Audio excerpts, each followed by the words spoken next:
The sad fact about the Middle East is that even if the Arabs and the Israelis ever do make peace, Israel will still be at war with itself. It's a war of the Jews. It's being waged today. The issue? Whose country is this? Does it belong to the grandchildren of Israel's secular founders who want a liberal democracy? Or does it belong to the Orthodox Jews who want to turn the Jewish state into a really Jewish state?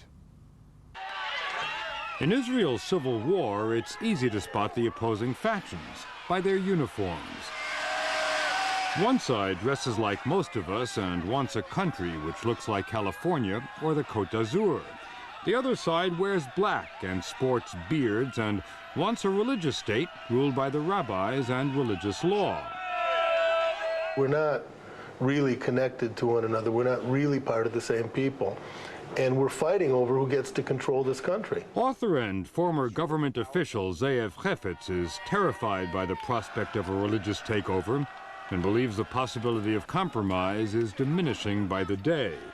Does that mean there's going to be a war? There already is a war. We're at war with one another today. It's a mostly non-violent war, although occasionally it gets violent. Struggle for power, is that what it is? Yeah, because the religious here are they're not trying to convince anybody with philosophical arguments.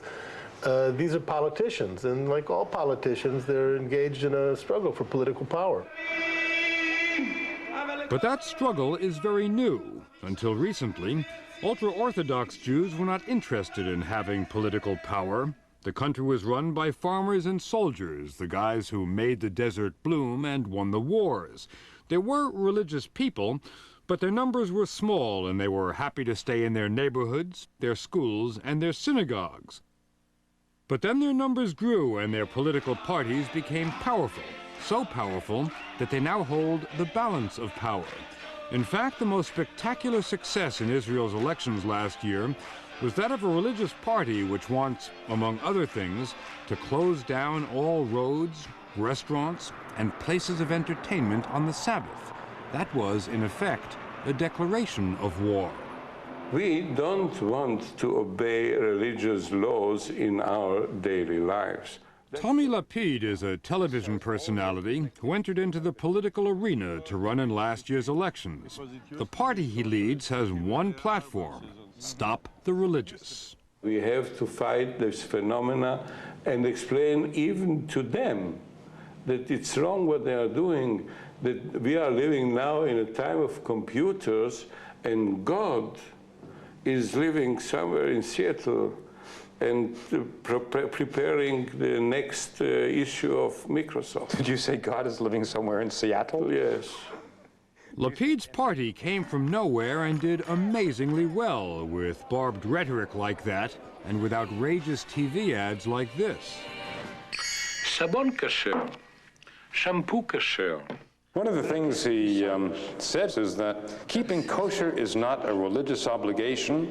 It is a fine business and amounts to nothing less than absurd rabbinical endorsement. There is kosher soap, kosher shampoo, even kosher dog food, and kosher toilet paper. Okay, so here you see the propaganda, because I never bought kosher toilet paper. Never. I never bought kosher food for my dogs. So it's propaganda. And it's a lie. Abraham Ravitz is an ultra-Orthodox member of parliament who believes that by voting for Tommy Lapid's party, Israeli voters made a mistake of historic proportions. The Israeli society is very wrong by having, the first time in history, a fascist party. Fascist party? Yeah. Tommy Lapid, I think he is the one person that came up with a party only for one issue: to hate religious people or whatever it looks like Jewish people. People have accused you of contributing yourself very personally to the polarization, of whipping up anti-religious hatred. Some people we've talked to have accused you of being anti-Semitic. Yes, which is funny. I am a survivor of the Holocaust. I lost my father and 16 members of my family in the Holocaust.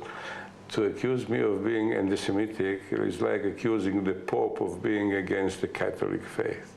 But this is the Middle East, where gravity moves to the extremes and the center does not hold. Nowhere else on Earth is so much passion confined to such small quarters. Just look at what's happening on one beach on one day. The religious ushering in the Jewish New Year with ancient rite and ritual. The secular, just a few dunes away, seeing the holiday as just another reason to play in the sun. Two worlds on one beach.